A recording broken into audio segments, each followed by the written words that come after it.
Hello friends, welcome to my channel Pragati Path. आज की इस वीडियो में हम लोग देखेंगे वर्तमान भारतीय समाज एवं प्रारंभिक शिक्षा में आने वाले महत्वपूर्ण बहुविकल्पीय प्रश्नों को। देखिए, अगर यहाँ पर जो है हम लोग 110 प्रश्न देखेंगे, बहुत ही तेज स्पीड से देखेंगे। सिर्फ क्वेश्चन और आंसर हम लोग यहाँ पर देखेंगे। कहते हैं, आपने भी पढ़ा होगा कि जो आप देखते हैं और सुनते हैं, अगर देखते सुनते दोनों हैं तो आपको जल्दी समझ में आता है। तो अगर आप खुद से पढ़ेंगे तो आपका ये रिवाइज करने में आपको हो सकता है ज्यादा समय लगे, लेकिन अगर आप यहाँ पर आधा घंटा देते हैं यहाँ पर, तो आपके सारे क्वेश्चन बहुत ही जल्दी तेज स्पीड से यहाँ पर कंप्लीट हो जाएंगे। तो चलिए, टाइम को बिना वेस्ट करते हुए शुरू करते हैं। प्राथमिक शिक्षा कब प्रारंभ होती है? तो यहाँ पर सही जवाब होगा जन्म से। ठीक है। दूसरा क्वेश्चन है, शिक्षा स्वस्थ शारीरिक शरीर में स्वस्थ मस्तिष्क का निर्माण करती है। ये किसका कथन है? इसका सही जवाब है अरस्तु का कथन है। नेक्स्ट क्या है, शिक्षा का उद्देश्य कैसा होता है? तो यहाँ पर कैसा होता है, व्यक्ति के व्यक्तित्व के विकास के प्रति, परिवार के प्रति, समाज के प्रति और उपरोक्त समस्त हो जाएंगे यहाँ पर, यानी कि तीनों। शिक्षा का उद्देश्य इन तीनों के प्रति होता है। परिवार भी आपका शामिल होता है, फैमिली, सोसाइटी, और जो आपकी पर्सनालिटी का डेवलपमेंट है, तीनों के प्रति रहता है। नेक्स्ट क्वेश्चन देखिए, फोर्थ, शिक्षा आयोग द्वारा प्रदत्त प्रतिवेदन में मानव से क्या क्या अपेक्षाएं की गई हैं? तो यहाँ पे चार ऑप्शंस हैं, उदार एवं व्यापक दृष्टिकोण, अनुशासन, राष्ट्र प्रेम और या फिर सभी। तो यहाँ पर शिक्षा आयोग द्वारा प्रदत्त प्रतिवेदन में उदार एवं व्यापक दृष्टिकोण, राष्ट्र प्रेम, अनुशासन, ये सारी की सारी चीजें अपेक्षा में लाई गई हैं मानव से। नेक्स्ट क्वेश्चन, शिक्षा के प्रमुख उद्देश्य हैं। तो कौन सा उद्देश्य है? शिक्षा के प्रमुख उद्देश्य होता है सर्वांगीण विकास। ठीक है, मतलब सब तरीके का विकास, हर आपका शारीरिक भी होना चाहिए, मानसिक भी होना चाहिए, सामवेगिक भी होना चाहिए। तो यहाँ पर हो जाएगा सर्वांगीण विकास। नेक्स्ट क्वेश्चन देखिए, चरित्र निर्माण को शिक्षा के महत्वपूर्ण उद्देश्य के रूप में किसने प्राथमिकता प्रदान की है? तो यहाँ पर सही जवाब आपका हो जाएगा महात्मा गांधी ने। और आपको पता होना चाहिए कि महात्मा गांधी ने ही बुनियादी शिक्षा के विषय में बताया, और इन्होंने ये भी कहा है कि जो प्रारंभिक शिक्षा होती है बच्चे की, किसी भी बच्चे की, वो हिंदी भाषा में होनी चाहिए। ठीक है, तो ये कुछ एक्स्ट्रा पॉइंट जो होंगे आपके, मैं वो भी आपको साथ में बताते हुए चलूंगी। नेक्स्ट क्वेश्चन देखिए, शिक्षा का मुख्य उद्देश्य क्या है? तो इस शिक्षा का मुख्य उद्देश्य है बालकों का सर्वांगीण विकास करना। बागले तथा ड्यूवी के अनुसार सामाजिक उद्देश्य का अर्थ क्या है? तो यहाँ पर सही जवाब क्या हो जाएगा, सामाजिक कुशलता। ठीक है, ड्यूवी, जहां पर ड्यूवी आता है वहां पर आपका सामाजिक कुशलता आ जाता है। और क्या आता है, ड्यूवी ने त्रिध्रुवीय आपका सिद्धांत दिया था, जिसमें स्टूडेंट, टीचर और इन्होंने साथ में जोड़ा था पाठ्यक्रम को। तो ये सारी चीजें जो है इंपॉर्टेंट चीजें हैं, वो मैं आपको साथ में बताते हुए भी चलूंगी। शिक्षा के वैयक्तिक और सामाजिक उद्देश्यों का समन्वय आवश्यक है, क्योंकि शिक्षा व्यक्ति की खुशी और राज्य के कल्याण के लिए, ये कथन किसका है? तो कथन यहाँ पर कई सारे आते हैं, जिनमें से कुछ जो इम्पोर्टेंट है और आपके प्रीवियस ईयर पेपर में आए हुए हैं, सिर्फ उनको ही आप पढ़ें। बाकी क्योंकि कथन ज्यादा याद रखने से आपको आपका गलती होता है। या तो आप कोई कीवर्ड छांट लीजिए, जैसे आपने है कि व्यक्ति की खुशी से क्या है, व्यक्ति को खुशी कौन देता है? प्लेटो देता है। इस तरीके से याद कर लो कि प्लेट, मान लीजिए ऐसे ऐसे याद कर लो कि जो बच्चों को प्राइज में, अवार्ड में प्लेट मिलती है, रिवॉर्ड में, तो उससे व्यक्ति को खुशी मिलती है। इस तरीके से अगर आप याद रखोगे, मैं आपको यहाँ पर बताते जाऊंगी कुछ कीवर्ड्स भी। 10वां क्या है, प्लेटो समर्थक था। किसका समर्थक था? तो देखो यहाँ पर क्या था, ज्ञान पर आधारित शिक्षा का समर्थक था प्लेटो। ठीक है, नेक्स्ट क्वेश्चन देखिए, बालक का मस्तिष्क कोरी स्लेट की तरह है। ये कथन किसका था? बहुत इंपॉर्टेंट क्वेश्चन है ये वाला। कोरी स्लेट यहाँ पर पूछा गया है, रूसो ने कहा था। बहुत इंपॉर्टेंट क्वेश्चन है। जो मोस्ट इंपॉर्टेंट क्वेश्चन होगा वो भी मैं आपको बताते हुए चलूंगी। 12वां, परिवार शिक्षा का सर्वोत्तम स्थान है और बालक का प्रथम विद्यालय है। ये किसने कहा था? ये कहा था पेस्टोलॉजी ने। ठीक है, तो इसकी कुछ आप ट्रिक निकाल सकते हो कि बालक का प्रथम विद्यालय है, तो मतलब बालक सबसे पहले उठ के क्या करता है, पेस्ट करता है। तो इस तरीके से आप याद रख सकते हो, कुछ भी फनी ट्रिक निकाल सकते हो, जिससे आपको वो चीज याद रह जाएगी माइंड में, अदरवाइज वो याद नहीं रहेगी आपको। नेक्स्ट क्वेश्चन, संगमरमर के पत्थर का जो महत्व मूर्तिकार का है, वही आत्मा के लिए शिक्षा का है। किसका है? एडिसन का। नेक्स्ट देखिए, वर्तमान समय में शिक्षा के कौन कौन से रूप प्रचलित हैं? तो ये हैं तीनों। ठीक है, तीनों रूप प्रचलित हैं, औपचारिक, अनौपचारिक और निरौपचारिक। और इससे अभी आपके क्वेश्चन बन सकते हैं, ठीक है। अनौपचारिक शिक्षा, अनौपचारिक शिक्षा, निरौपचारिक शिक्षा किन्हें कहते हैं, उनके एग्जाम्पल्स, तो ये भी आप एक बार देख लेंगे, ठीक है। इसके अलावा निम्न में से शिक्षा के औपचारिक साधन कौन से नहीं है? 4 ऑप्शन है, विद्यालय, पुस्तकालय, परिवार, संग्रहालय। तो औपचारिक परिवार नहीं है, ठीक है। औपचारिक का मतलब होता है एक तरीके आप औपचारिकता करते हैं, फॉर्मेलिटी करते हैं, तो परिवार फॉर्मेलिटी पे बेस्ड नहीं होता है, ठीक है, याद रखिएगा ये चीज। बाकी विद्यालय, पुस्तकालय, संग्रहालय ये तीनों फॉर्मेलिटी पे बेस्ड रहते हैं। परिवार क्या है? अनौपचारिक है। 16वां देखिए, निम्न में से अनौपचारिक साधन कौन कौन से हैं? तो आप देखिए अनौपचारिक कौन से हैं? परिवार तथा समाज, धर्म तथा समुदाय, राज्य, चलचित्र, टीवी या फिर सभी। तो यहाँ पर सभी है। क्यों है यहाँ पर सभी? क्योंकि अनौपचारिक यानी कि हम लोग बिना किसी इंटेंशनल बिना किसी इंटेंशनल चीज के सीख रहे हैं यहाँ से, ठीक है। मतलब कि इसके लिए कोई ऑफिशियल चीज की जरूरत नहीं है। अनौपचारिक रूप से हम लोग खुद से ही यहाँ से शिक्षा को ग्रहण कर रहे हैं। नेक्स्ट क्वेश्चन, खुला विश्वविद्यालय तथा पत्राचार द्वारा दी जाने वाली शिक्षा का कौन सा रूप है? सही जवाब निरौपचारिक। 18 औपचारिक शिक्षा जीवन के अनुभव से कोई संबंध न रखकर विद्यालय की विषय सामग्री बन गई है। ये विचार किसके हैं? तो ये हैं ड्यूवी के। निरौपचारिक शिक्षा के विभिन्न साधनों से किस आयु वर्ग के लिए अधिक दबाव डाला गया? सही जवाब ये 20.35 वर्ष। अब ये देखिए, वैदिक कालीन शिक्षा किससे संबंधित है? तो ये संबंधित है वेदों से। प्राथमिक शिक्षा प्रारंभ होती है, ये प्रारंभ होती है प्राथमिक शिक्षा बाल्यावस्था से प्रारंभ होती है। आपको एज भी पता होनी चाहिए, शैशवावस्था, किशोरावस्था, बाल्यावस्था, युवावस्था की। ये भी इंपॉर्टेंट क्वेश्चन है आपका। चलिए देखिए नेक्स्ट, वैदिक कालीन शिक्षा किस जीवन दर्शन पर आधारित थी? तो ये है आदर्शवाद, ठीक है। इसके अलावा भी मेरा एक और भी वीडियो रहेगा जो आपका बहुत इंपॉर्टेंट होगा। एग्जैक्ट पेपर जैसा ही आपको एक पेपर देखने को मिलेगा, तो वो वीडियो भी आप जरूर से सर्च कर लेना। आई बटन में भी मैं लिंक दे दूंगी। चैनल को आप जरूर सब्सक्राइब कर दें और इस वीडियो को लाइक करना ना भूलें। मदरसा का संबंध था, किससे संबंध था? उच्च शिक्षा से संबंध था। वैदिक शिक्षा का प्रमुख संस्कार था, तो वैदिक शिक्षा का प्रमुख संस्कार उपनयन संस्कार था। प्राचीन काल में उच्च शिक्षा प्रदान की जाती थी राष्ट्रकुलों में, ठीक है। मदरसों में शिक्षा का माध्यम था, मदरसों में क्या माध्यम था? फारसी माध्यम था, ठीक है। वुड का आज्ञा पत्र प्रकाशित हुआ, तो ये इंपॉर्टेंट क्वेश्चन है। ये इंपॉर्टेंट क्वेश्चन आपका बन जाता है। वुड का आज्ञा पत्र 19 जुलाई 1854, ठीक है, 19 जुलाई 1854। निस्पंदन सिद्धांत किसने दिया था? मैकाले ने दिया था।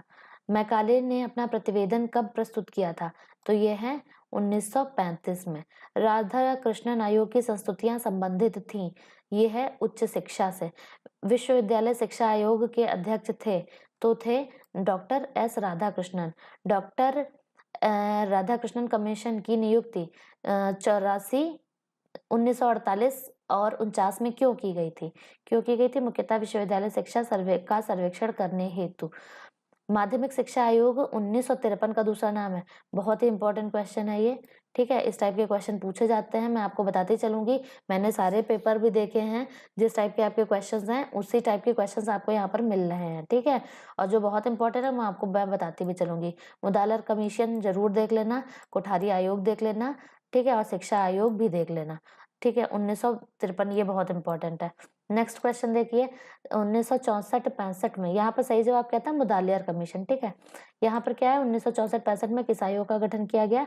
तो कोठारी आयोग का। कोठारी आयोग मस्ट मस्ट मस्ट वॉच है आपके लिए, और ये मैं आपको एक वीडियो बना के जरूर दिखा दूंगी। मुदालियर कमीशन और ये कोठारी आयोग दोनों आप जरूर देख लेना, और इसी चैनल के वीडियोज में आपको लिंक मिल जाएगा, ठीक है। डीएलएड सेकंड सेमेस्टर नाम से आपको प्लेलिस्ट भी मिल जाएगी, वहां पर जाकर इंपॉर्टेंट देख लेना। सिर्फ 2-2 3-3 मिनट में आपका खत्म हो जाएगा। नेक्स्ट देखिए, राष्ट्रीय शिक्षा नीति 1986 में संशोधन किस सन में किया गया? तो ये किया गया है 1992 में, ठीक है। फिर देखो, राममूर्ति समिति क्यों गठित हुई? तो ये शिक्षा नीति 86 की समीक्षा हेतु।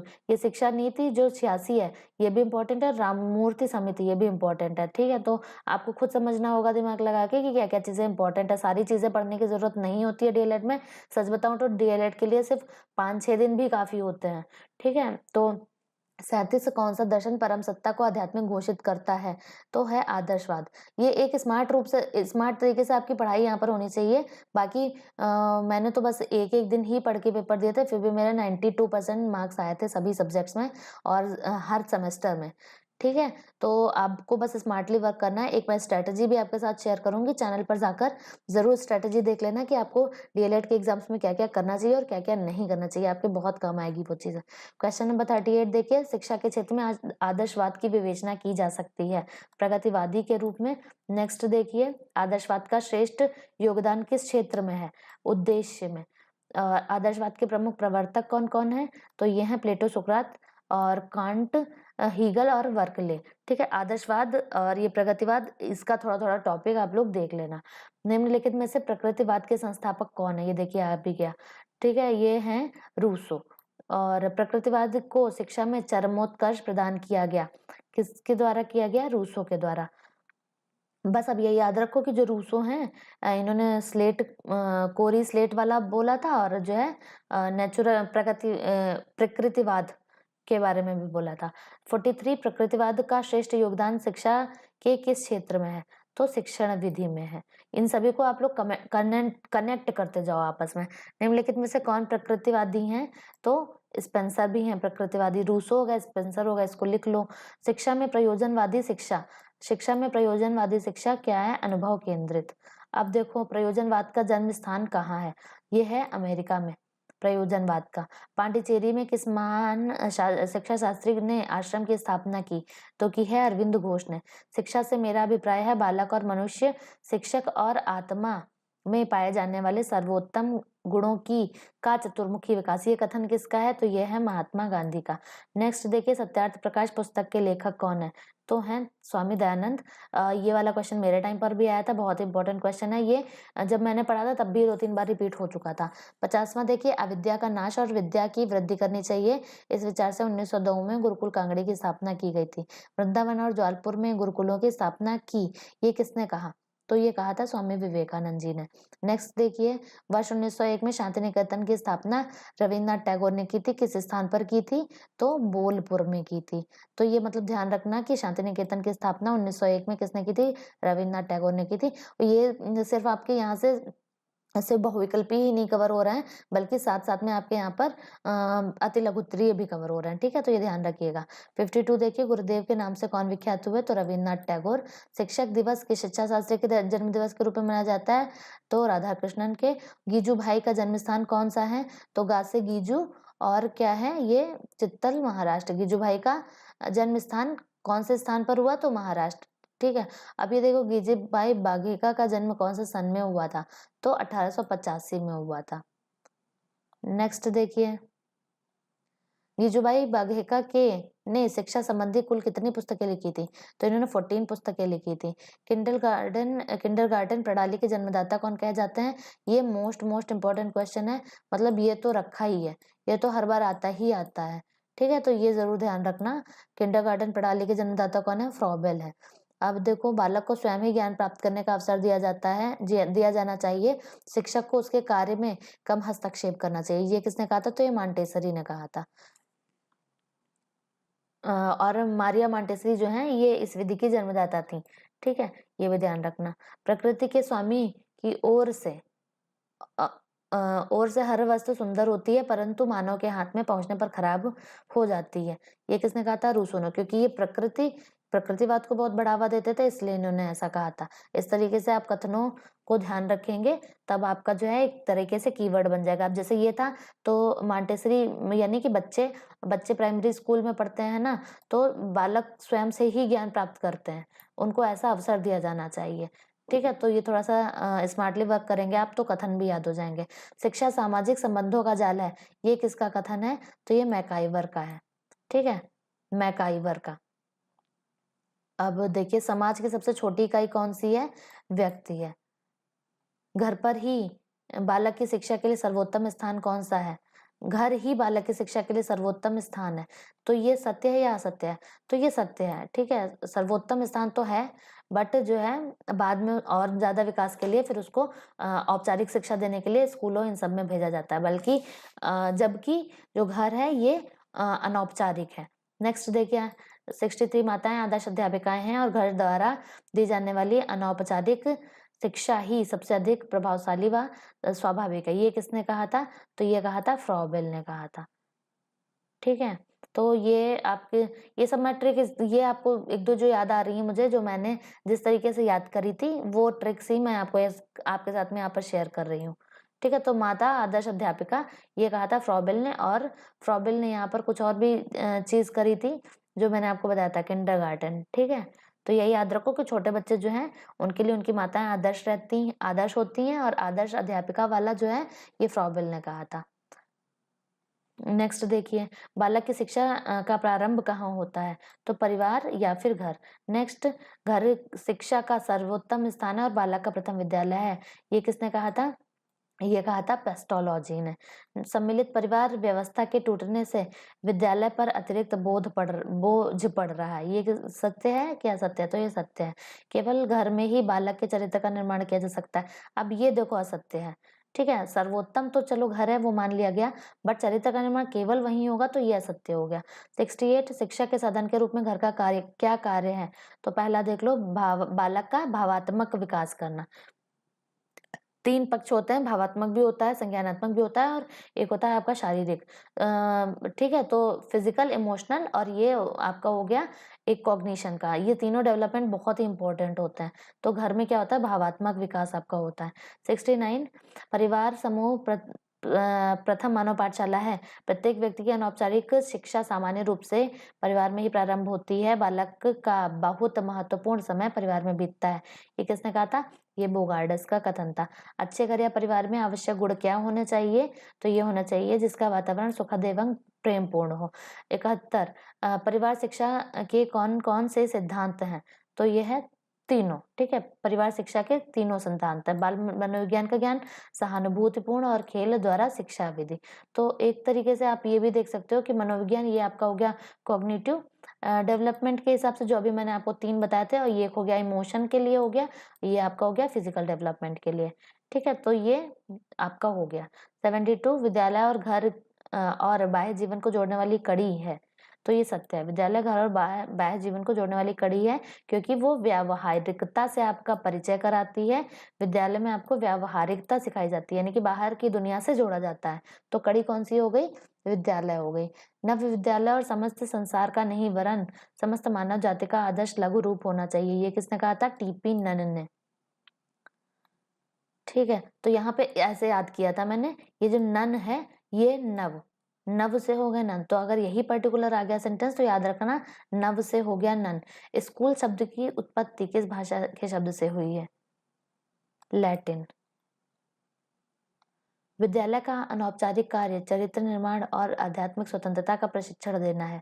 ये क्या है? असत्य है। ठीक। निम्नलिखित में से विद्यालय कौन कौन प्रकार के कार्य संपादित करता है? प्रगतिशील कार्य, संरक्षण, निष्पक्ष, और ये जो है ये मतलब एक तरीके से आपका कंजर्व कर रहा है, और निष्पक्ष कार्य ये मतलब आपका गलत हो जा रहा है, नेगेटिव में जा रहा है, तो यहाँ पर प्रगतिशील कार्य हो जाएगा। नेक्स्ट देखिए, किसी राष्ट्र की उन्नति विधानसभाओं, व्यवसायों और कारखानों से नहीं बल्कि विद्यालय से होती है। किसका कथन है? राधा कृष्णन का। विद्यालय घर से शिक्षा का उत्तम स्थान होता है। तो ये सत्य है।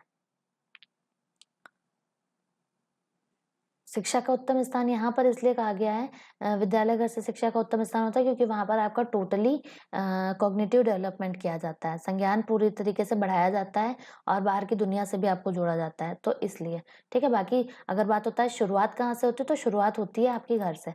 नेक्स्ट देखिए 79 राज्य मुख्य रूप से शिक्षा का किस प्रकार का साधन है? तो औपचारिक राज्य। ठीक है, और निम्नलिखित में से राज्य के कौन कौन से शैक्षिक कार्य हैं? तो सभी, ये सभी शैक्षिक कार्य हैं। कौन कौन से? विद्यालयों की स्थापना भी करेगा राज्य, शिक्षा के लिए आर्थिक व्यवस्था भी करेगा, निश्चित स्तर तक शिक्षा को अनिवार्य भी बनाएगा। राज्य का निःशुल्क एवं अनिवार्य प्राथमिकता शिक्षा से कोई संबंध नहीं है। तो ये असत्य है, दोनों से संबंध है। ठीक है, अगर आपने वो पॉलिटी में पढ़ा होगा, पॉलिटी और ये आपका क्या कहते हैं CDP में आएगा। ठीक है, सीडीपी के सेक्शन में बताया जाता है आपको कि 14 ईयर्स तक की एज के जो बच्चे हैं, 6 से 14 साल के जो बच्चे हैं, उनको एक अनिवार्य और निःशुल्क शिक्षा राज्य के द्वारा प्रदान की जाती है। और अगर यही आपका दिव्यांग के केस में आता है, दिव्यांग बच्चों के, बहुत इंपॉर्टेंट क्वेश्चन है, ध्यान से सुनना। दिव्यांग बच्चों के केस में यही 14 से क्या हो जाता है, 18 हो जाता है। नेक्स्ट देखो, देश में सैनिक शिक्षा की व्यवस्था करना राज्य का परम कर्तव्य है। सत्य। प्लेटो ने अपने ग्रंथ रिपब्लिक में दार्शनिक शासन की कल्पना की है, तो यह है सत्य। तो यहाँ पर ये भी याद रखो कि प्लेटो का क्या है, रिपब्लिक है। आगे देखो, संचार साधनों में अन्य तीन से क्या भिन्न है, तो यह है टेप रिकॉर्डर। क्योंकि कंप्यूटर, दूरदर्शन और क्लोज सर्किट टेलीविजन, ये तीनों एक तरीके के हो गए, और ये जो टेप रिकॉर्डर है ये ऑडियो हो गया, ये आपका ऑडियो विजुअल हो गया, ऑडियो विजुअल हो गया, ऑडियो विजुअल हो गया। नेक्स्ट देखो, 1997 में आकाशवाणी नेटवर्क में कितने केंद्र थे, तो 194 थे। जनसंचार माध्यमों का उपयोग किया जाता है, तो मनोरंजन के लिए भी किया जाता है, जनमत के लिए भी किया जाता है, जनसामान्य को सजग बनाने के लिए भी किया जाता है। भारत में प्रसारण की शुरुआत सर्वप्रथम कहाँ से हुई थी, तो बम्बई एवं कलकत्ता से हुई थी। बच्चे के सामाजिकरण का आद्य व्यक्ति है, तो यहाँ पर सही जवाब क्या होगा, माता। सामाजिकरण यानी सोशलाइजेशन हो रहा है बच्चे का, तो आद्य मतलब सबसे पहला व्यक्ति कौन है, तो माँ हो जाएगी। विद्यालय और समुदाय के मध्य सशक्त संबंध होने चाहिए, क्योंकि शिक्षा को वास्तविक बनाना है। शिक्षा में अवसर की समानता का क्या अर्थ है, सभी छात्रों को शिक्षा प्राप्त करने के लिए समान अवसर प्राप्त हो।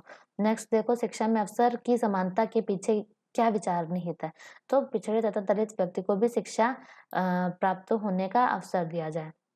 ठीक है, इसके अलावा जो है शिक्षा में अवसर की समानता का यही महत्व है। इसके अलावा आपका एक पूछा जाता है इंक्लूसिव एजुकेशन। ठीक है, तो उसमें जो है ये नॉर्मल स्टूडेंट्स और नॉर्मल से जो नीचे जिनका आईक्यू लेवल होता है, नॉर्मल से ऊपर, वो सभी शामिल होते हैं, जिसे समावेशी शिक्षा कहते हैं। ठीक है, नेक्स्ट देखिए, राज्य विशिष्ट रूप से कमजोर वर्ग के शैक्षिक व आर्थिक हितों को ध्यान में रखेगा, यह संविधान की धारा में वर्णित है। 46 ये चलिए पढ़ लीजिए, बट अभी उतना इम्पोर्टेंट वो है नहीं क्वेश्चन। 93, पब्लिक स्कूलों के विकास में जो प्रमुख बाधा संविधान प्रावधानों क्रियान्वित के जिस क्षेत्र में आई वह क्या है, तो यहाँ पर क्या है, शैक्षिक अवसरों की समानता। ठीक है, ये प्रमुख बाधा आई थी, शैक्षिक अवसरों में समानता नहीं थी।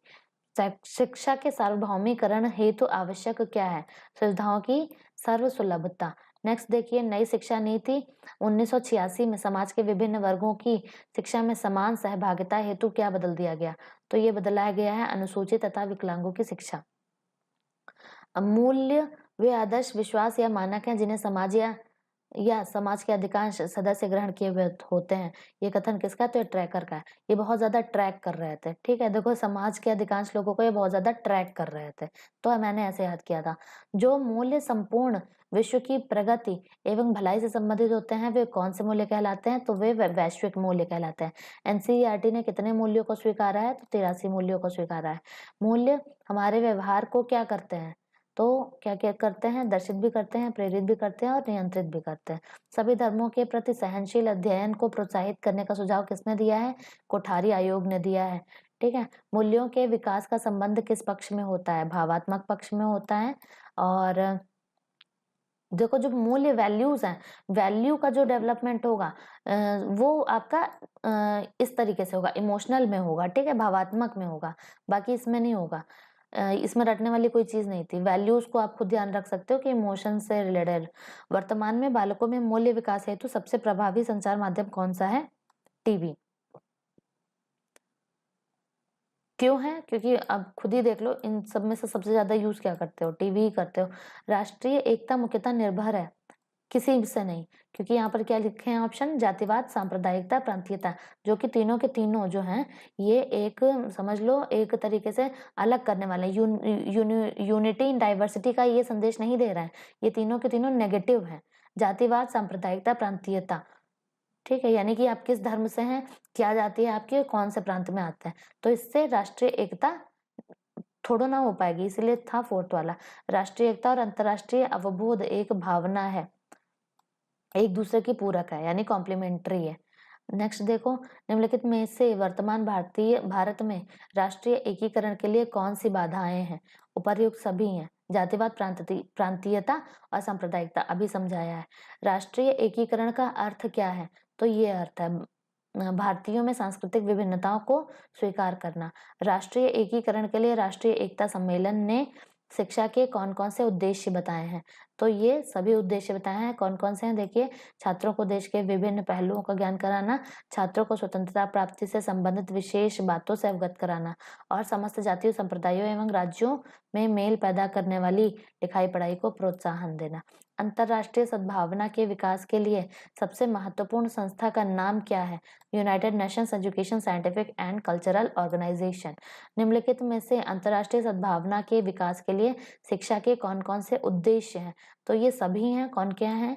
विश्व में एक साथ रहने के लिए आवश्यक बातों का ज्ञान प्रदान करना, सभी राष्ट्रीयताओं, संस्कृति एवं प्रगतियों के व्यक्तियों के समान समझने के लिए भावना का सृजन करना और नेक्स्ट क्या है? विश्व समाज के लिए निर्माण के लिए मूल्यों का विकास करना और उपयुक्त सभी। नेक्स्ट देखिए, नेक्स्ट और लास्ट है ये। और वीडियो को ज़रूर लाइक कर देना अभी तक ना किया हो तो, और चैनल को सब्सक्राइब करना मत भूलना, क्योंकि इसी तरीके के हर एक सब्जेक्ट में मैं वीडियो बनाऊंगी और आपको कुछ ना कुछ ट्रिक्स दूंगी, जिस तरीके से जो ट्रिक्स मैंने यूज़ करी थी। ठीक है, और ये जो आपका सब्जेक्ट है इसके लिए और भी आपके वीडियोस बनेंगे, जो कि आप डीएलएड सेकंड सेमेस्टर नाम से मैं एक प्लेलिस्ट बना दूंगी, उसमें जाके सर्च कर लेना। बाकी मैथ्स और इंग्लिश, हिंदी सभी सब्जेक्ट के आपके वीडियो बनेंगे यहाँ पर। निम्नलिखित में से अंतर्राष्ट्रीय सद्भावना के कौन-कौन से सिद्धांत हैं? तो यहाँ पर है स्वतंत्र विचार का सिद्धांत, पारस्परिक संबंध का सिद्धांत, सामूहिक उत्तरदायित्व का सिद्धांत और उपर्युक्त सभी। तो समझ लो ये आपके इतने सारे जो बहुविकल्पीय हो गए, ये आपके इम्पोर्टेंट बहुविकल्पीय थे। इसके अलावा जो पेपरों में आए हैं, मतलब जैसे 16 में, 17 में, 18 में जितने भी पेपर में आए हैं, उसके लिए भी मैं एक वीडियो बनाऊंगी, तो वो सारे के सारे आपके एक साथ रिवाइज हो जाएंगे। Thank you so much for watching. Please जल्दी से इस चैनल को सब्सक्राइब करें और अपने फ्रेंड्स तक शेयर करें। दोबारा से जब आप इस वीडियो को देखेंगे तो आपका पूरा का पूरा ये फिर से रिवाइज हो जाएगा और दोबारा से देखने के बाद आप इसको नहीं भूलेंगे। Thanks for watching.